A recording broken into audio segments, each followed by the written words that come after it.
Esther, Chapter 1. Xerxes' Royal Feasts. Now it happened in the days of Ahasuerus. This is Ahasuerus, who reigned from India even to Ethiopia, over 127 provinces.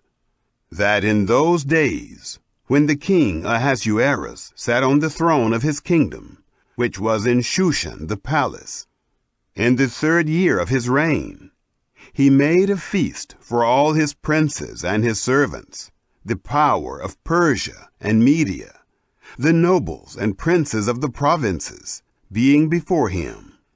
He displayed the riches of his glorious kingdom and the honor of his excellent majesty many days, even 180 days.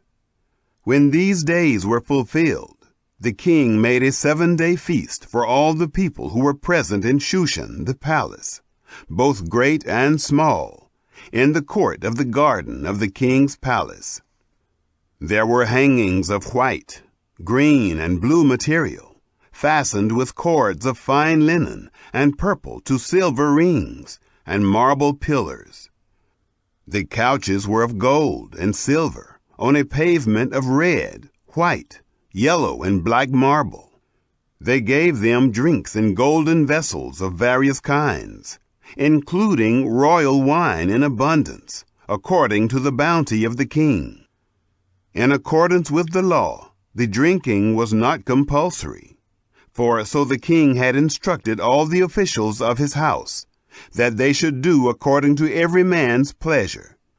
Also Vashti the queen made a feast for the women in the royal house, which belonged to King Ahasuerus. Queen Vashti's refusal.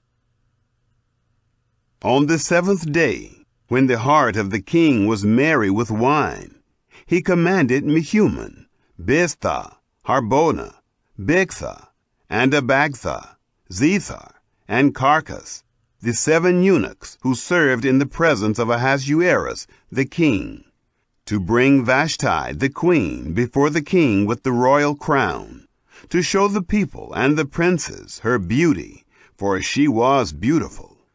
But the queen Vashti refused to come at the king's commandment by the eunuchs.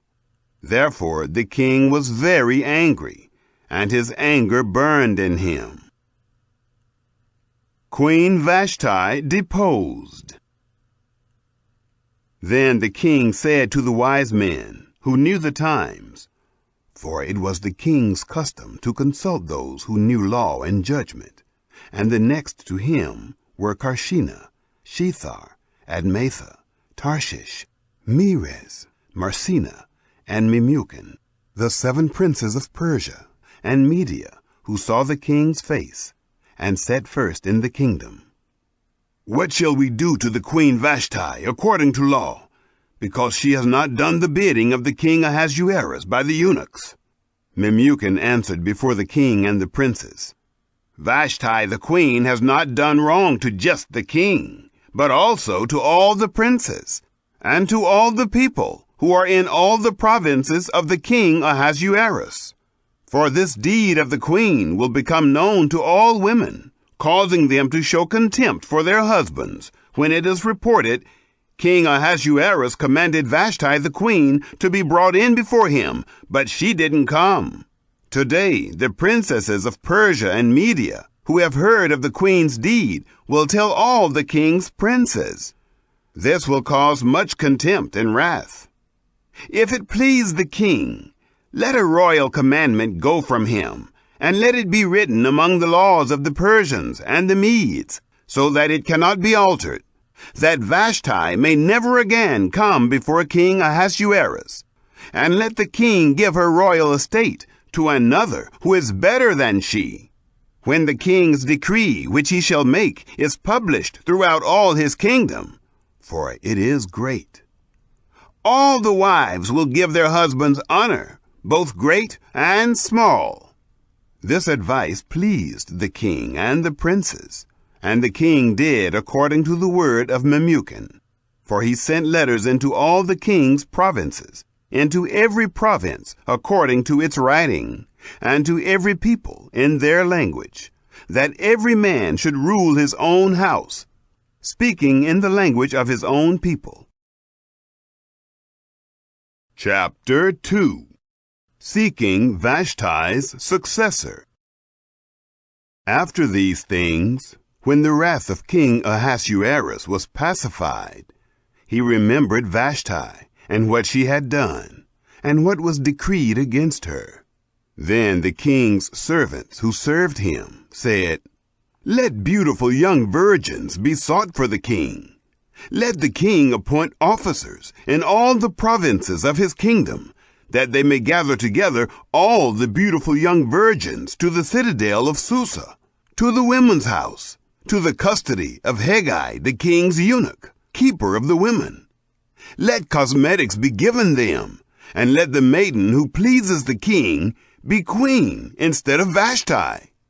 The thing pleased the king, and he did so. There was a certain Jew in the citadel of Susa, whose name was Mordecai, the son of Jair, the son of Shimei, the son of Kish, a Benjamite, who had been carried away from Jerusalem with the captives, who had been carried away with Jeconiah, king of Judah, whom Nebuchadnezzar, the king of Babylon, had carried away.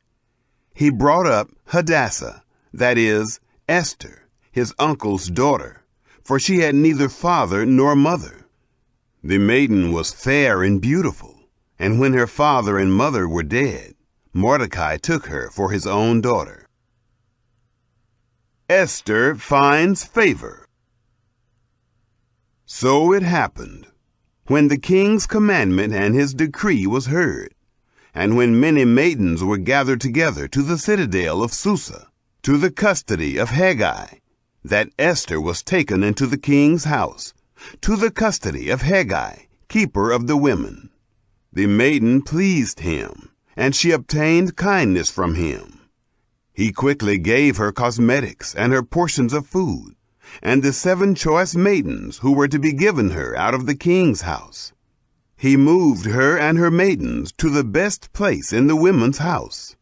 Esther had not made known her people nor her relatives, because Mordecai had instructed her that she should not make it known. Mordecai walked every day in front of the court of the women's house to find out how Esther did and what would become of her. Each young woman's turn came to go in to King Ahasuerus after her purification for 12 months. For so were the days of their purification accomplished, 6 months with oil of myrrh, and 6 months with sweet fragrances, and with preparations for beautifying women. The young woman then came to the king like this. Whatever she desired was given her to go with her out of the women's house to the king's house. In the evening she went, and on the next day she returned into the second women's house, to the custody of Sheashgaz, the king's eunuch, who kept the concubines. She came in to the king no more, unless the king delighted in her, and she was called by name. Now when the turn of Esther, the daughter of Abihail, the uncle of Mordecai, who had taken her for his daughter, came to go in to the king, she required nothing but what Hegai, the king's eunuch, the keeper of the women, advised. Esther obtained favor in the sight of all those who looked at her. So Esther was taken to King Ahasuerus into his royal house in the 10th month, which is the month Tebeth, in the 7th year of his reign. Esther becomes queen. The king loved Esther more than all the women, and she obtained favor and kindness in his sight more than all the virgins, so that he set the royal crown on her head and made her queen instead of Vashti. Then the king made a great feast for all his princes and his servants, even Esther's feast, and he proclaimed a holiday in the provinces, and gave gifts according to the king's bounty. When the virgins were gathered together the second time, Mordecai was sitting in the king's gate. Esther had not yet made known her relatives nor her people, as Mordecai had commanded her. For Esther obeyed Mordecai, like she did when she was brought up by him. Mordecai uncovers a conspiracy.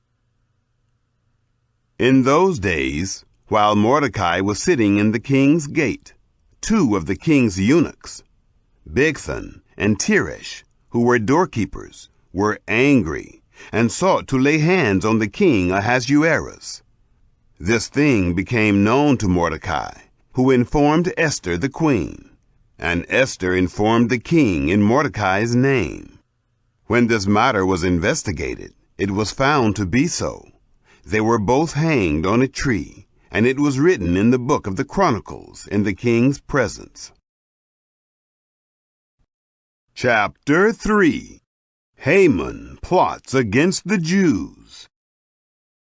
After these things, King Ahasuerus promoted Haman, the son of Hammedatha, the Agagite, and advanced him, and set his seat above all the princes who were with him. All the king's servants who were in the king's gate bowed down and paid homage to Haman, for the king had so commanded concerning him. But Mordecai didn't bow down or pay homage. Then the king's servants who were in the king's gate said to Mordecai, "Why do you disobey the king's commandment?" Now it came to pass, when they spoke daily to him, and he didn't listen to them, that they told Haman to see whether Mordecai's reason would stand, for he had told them that he was a Jew. When Haman saw that Mordecai didn't bow down nor pay him homage, Haman was full of wrath. But he scorned the thought of laying hands on Mordecai alone, for they had made known to him Mordecai's people. Therefore Haman sought to destroy all the Jews who were throughout the whole kingdom of Ahasuerus, even Mordecai's people. In the first month, which is the month Nisan, in the 12th year of King Ahasuerus, they cast pur, that is, the lot, before Haman, from day to day, and from month to month, and chose the 12th month, which is the month Adar. Haman said to King Ahasuerus, "There is a certain people scattered abroad and dispersed among the peoples in all the provinces of your kingdom, and their laws are different than other peoples. They don't keep the king's laws. Therefore it is not for the king's profit to allow them to remain. If it pleases the king, let it be written that they be destroyed, and I will pay 10,000 talents of silver into the hands of those who are in charge of the king's business, to bring it into the king's treasuries." The king took his ring from his hand and gave it to Haman, the son of Hammedatha, the Agagite, the Jews' enemy. The king said to Haman, "The silver is given to you, the people also, to do with them as it seems good to you." Then the king's scribes were called in on the first month, on the 13th day of the month, and all that Haman commanded was written to the king's satraps, and to the governors who were over every province, and to the princes of every people, to every province according to its writing, and to every people in their language. It was written in the name of King Ahasuerus, and it was sealed with the king's ring. Letters were sent by couriers into all the king's provinces to destroy, to kill, and to cause to perish all Jews, both young and old, little children and women, in one day, even on the 13th day of the 12th month, which is the month Adar, and to plunder their possessions. A copy of the letter, that the decree should be given out in every province, was published to all the peoples, that they should be ready against that day. The couriers went forth in haste by the king's commandment, and the decree was given out in the citadel of Susa. The king and Haman sat down to drink, but the city of Shushan was perplexed. Chapter 4. Mordecai requests Esther's help. Now when Mordecai found out all that was done, Mordecai tore his clothes and put on sackcloth with ashes, and went out into the midst of the city, and wailed loudly and bitterly. He came even before the king's gate, for no one is allowed inside the king's gate clothed with sackcloth. In every province, wherever the king's commandment and his decree came, there was great mourning among the Jews, and fasting, and weeping, and wailing, and many lay in sackcloth and ashes. Esther's maidens and her eunuchs came and told her this, and the queen was exceedingly grieved. She sent clothing to Mordecai to replace his sackcloth, but he didn't receive it. Then Esther called for Hathach, one of the king's eunuchs, whom he had appointed to attend her, and commanded him to go to Mordecai to find out what this was and why it was. So Hathach went out to Mordecai, to the city square which was before the king's gate. Mordecai told him of all that had happened to him, and the exact sum of the money that Haman had promised to pay to the king's treasuries for the destruction of the Jews. He also gave him the copy of the writing of the decree that was given out in Shushan to destroy them, to show it to Esther, and to declare it to her, and to urge her to go in to the king, to make supplication to him, and to make request before him for her people. Hathach came and told Esther the words of Mordecai. Then Esther spoke to Hathach, and gave him a message to Mordecai. All the king's servants and the people of the king's provinces know that whoever, whether man or woman, comes to the king into the inner court without being called, there is one law for him, that he be put to death, except those to whom the king might hold out the golden scepter, that he may live. I have not been called to come in to the king these 30 days. They told to Mordecai Esther's words. Then Mordecai asked them to return answer to Esther. Don't think to yourself that you will escape in the king's house, any more than all the Jews. For if you remain silent now, then relief and deliverance will come to the Jews from another place. But you and your father's house will perish. Who knows if you haven't come to the kingdom for such a time as this? Esther agrees to help the Jews. Then Esther asked them to answer Mordecai.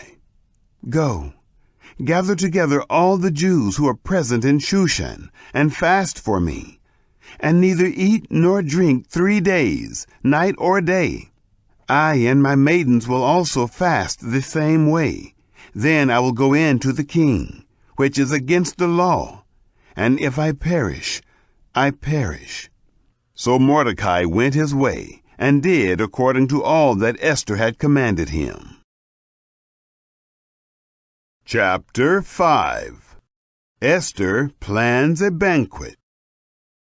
Now it happened on the 3rd day that Esther put on her royal clothing, and stood in the inner court of the king's house, next to the king's house. The king sat on his royal throne in the royal house, next to the entrance of the house. When the king saw Esther, the queen, standing in the court, she obtained favor in his sight, and the king held out to Esther the golden scepter that was in his hand.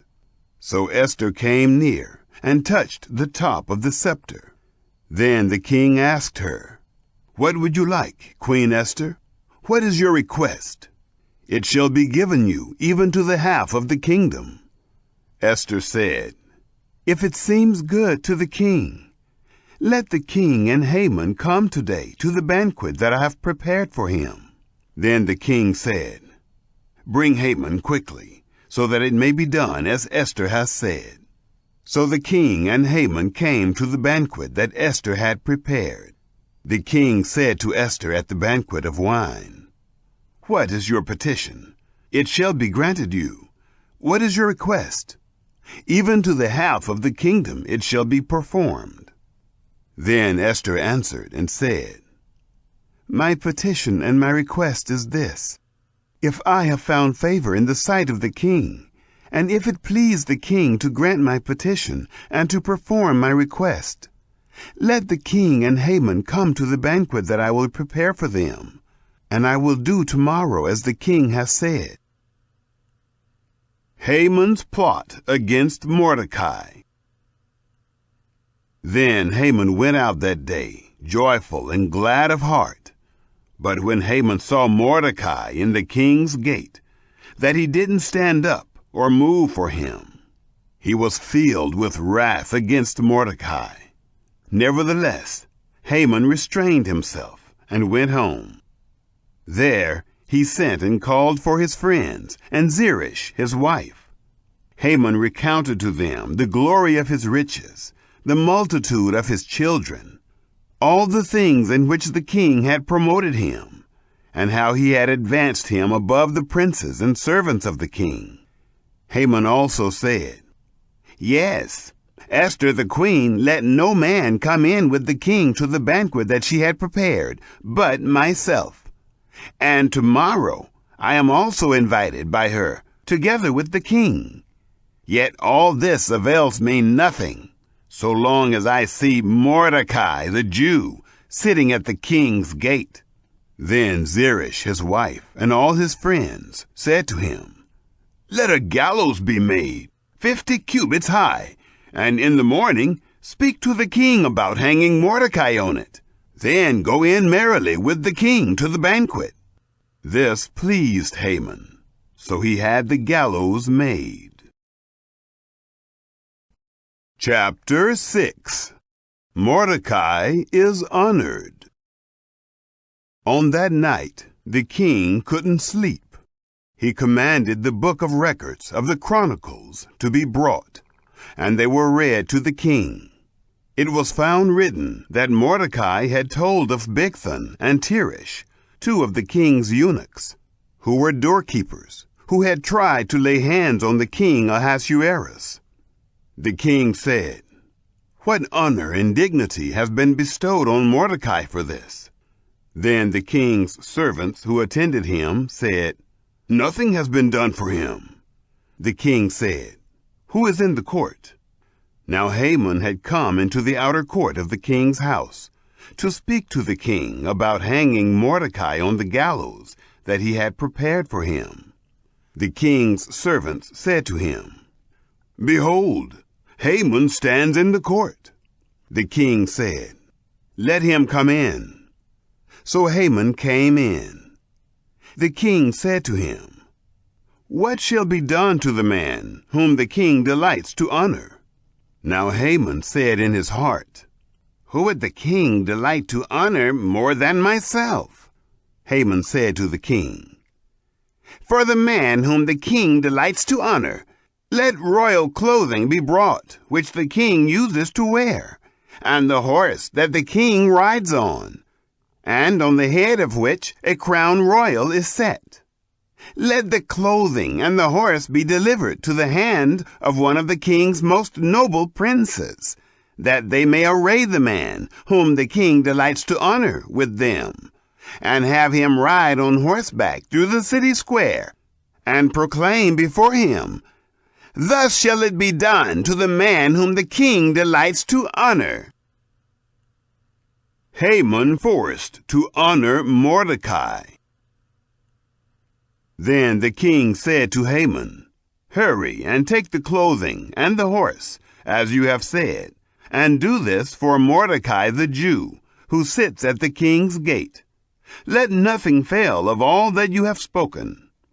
Then Haman took the clothing and the horse, and arrayed Mordecai, and had him ride through the city square, and proclaimed before him, "Thus shall it be done to the man whom the king delights to honor." Mordecai came back to the king's gate, but Haman hurried to his house, mourning and having his head covered. Haman recounted to Zeresh his wife and all his friends everything that had happened to him. Then his wise men and Zeresh his wife said to him, "If Mordecai, before whom you have begun to fall, is of Jewish descent, you will not prevail against him, but you will surely fall before him." While they were yet talking with him, the king's eunuchs came, and hurried to bring Haman to the banquet that Esther had prepared.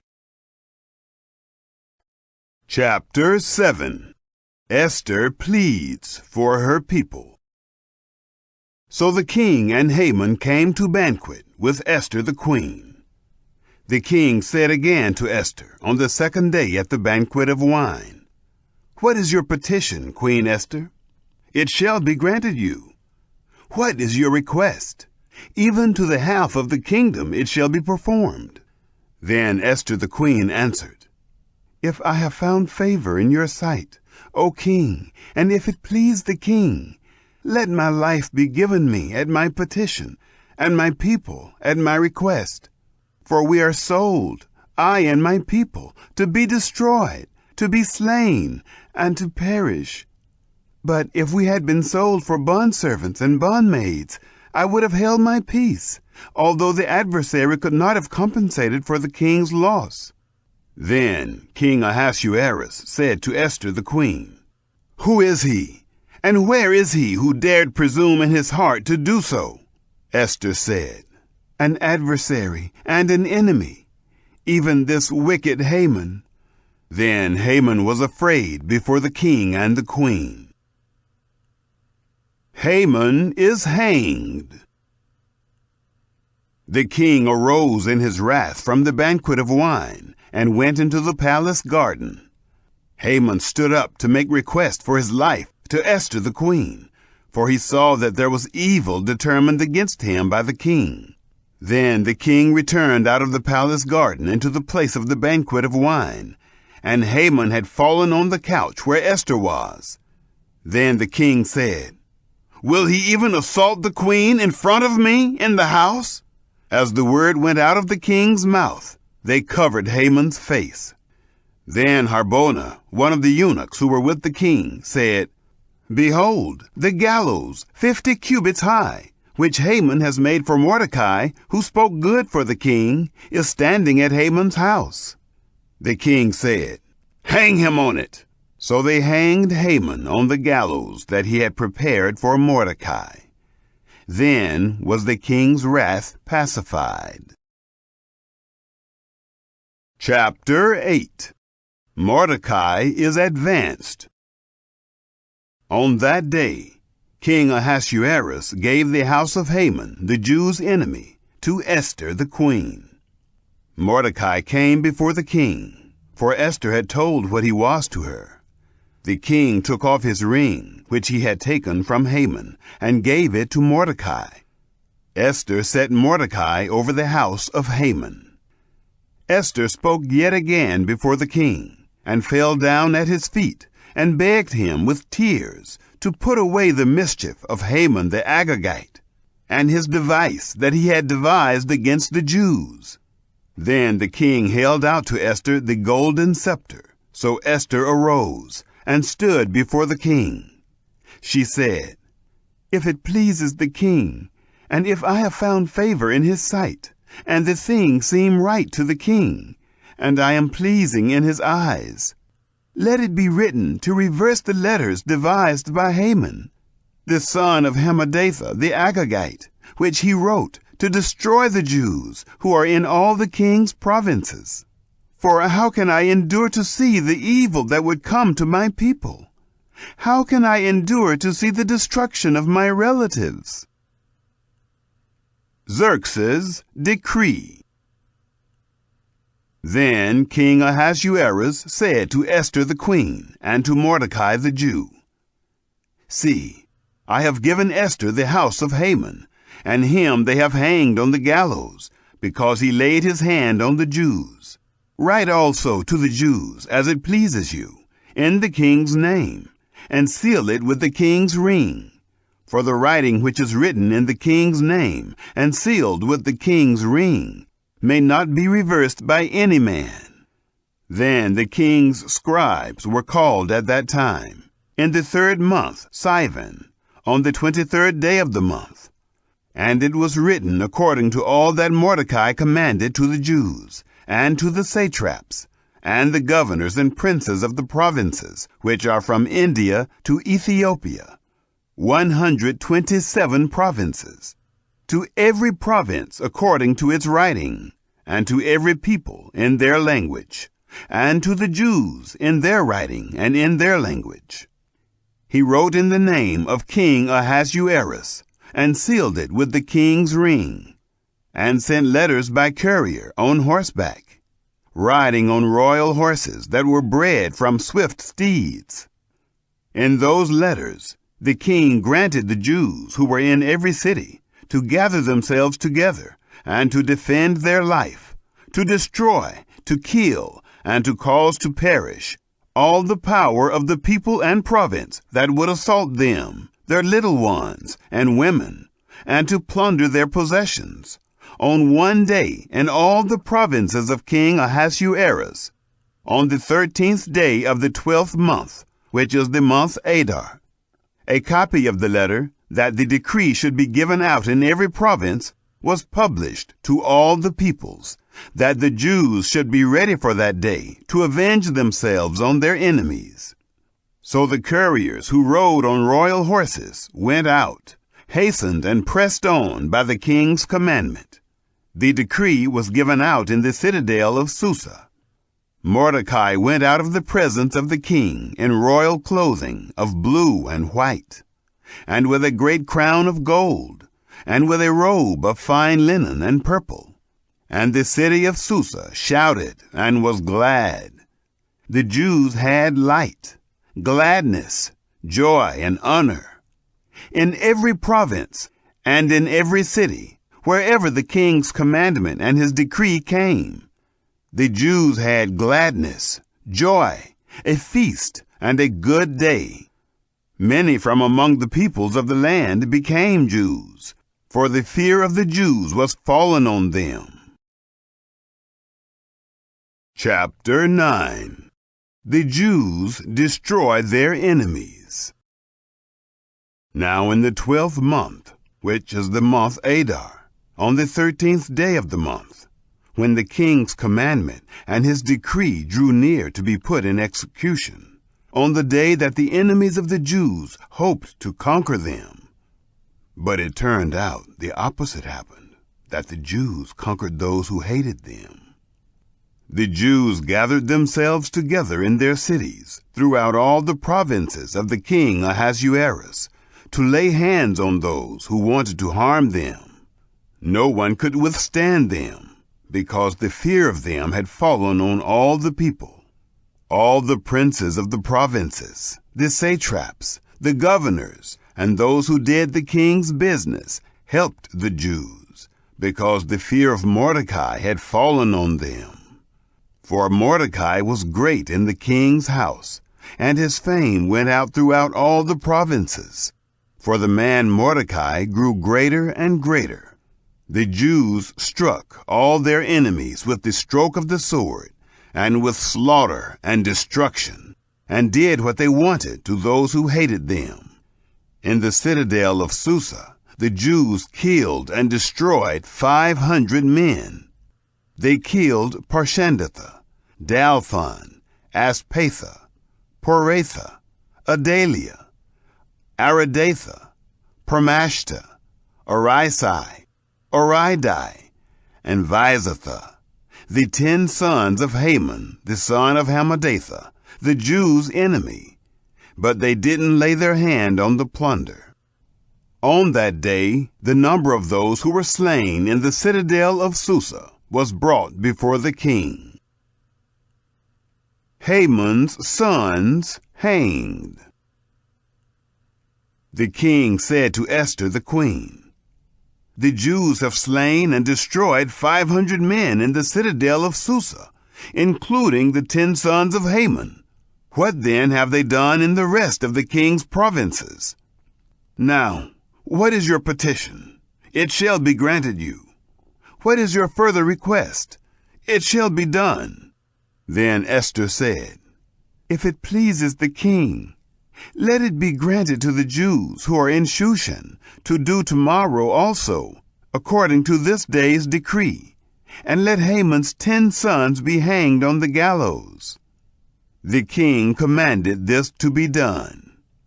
A decree was given out in Shushan, and they hanged Haman's 10 sons.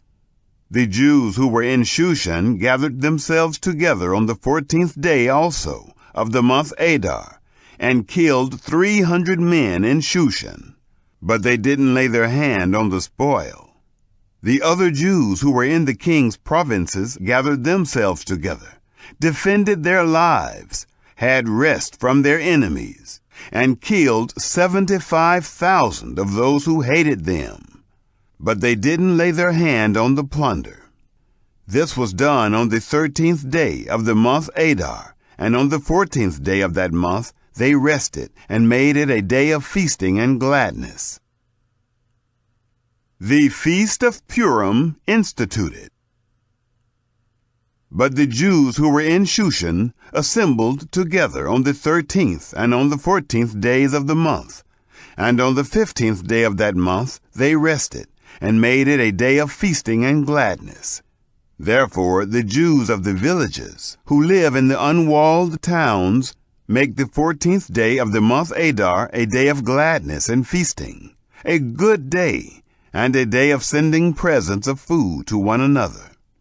Mordecai wrote these things, and sent letters to all the Jews who were in all the provinces of the king Ahasuerus, both near and far, to enjoin them that they should keep the 14th and 15th days of the month Adar yearly, as the days in which the Jews had rest from their enemies, and the month which was turned to them from sorrow to gladness, and from mourning into a good day.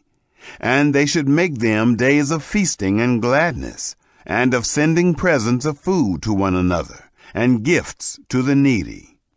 The Jews accepted the custom that they had begun, as Mordecai had written to them, because Haman, the son of Hammedatha, the Agagite, the enemy of all the Jews, had plotted against the Jews to destroy them, and had cast Pur, that is, the lot, to consume them, and to destroy them.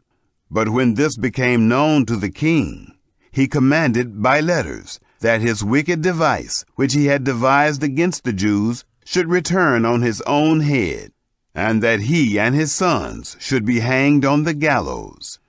Therefore they called these days Purim, from the word pure. Therefore, because of all the words of this letter, and of that which they had seen concerning this matter, and that which had come to them, the Jews established and imposed on themselves and on their descendants, and on all those who joined themselves to them, so that it should not fail, that they should keep these 2 days, according to what was written, and according to its appointed time, every year, and that these days should be remembered and kept throughout every generation, every family, every province, and every city, and that these days of Purim should not fail from among the Jews, nor the memory of them perish from their seed. Then Esther the queen, the daughter of Abihail, and Mordecai the Jew, wrote with all authority to confirm this second letter of Purim. He sent letters to all the Jews, to the 127 provinces of the kingdom of Ahasuerus, with words of peace and truth, to confirm these days of Purim in their appointed times, as Mordecai the Jew and Esther the queen had decreed, and as they had imposed upon themselves and their descendants, in the matter of the fastings and their cry. The commandment of Esther confirmed these matters of Purim, and it was written in the book. Chapter 10. Tribute to Xerxes and Mordecai. King Ahasuerus laid a tribute on the land and on the islands of the sea, all the acts of his power and of his might, and the full account of the greatness of Mordecai, to which the king advanced him.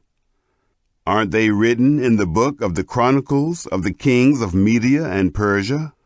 For Mordecai the Jew was next to King Ahasuerus, and great among the Jews, and accepted by the multitude of his brothers. seeking the good of his people and speaking peace to all his descendants.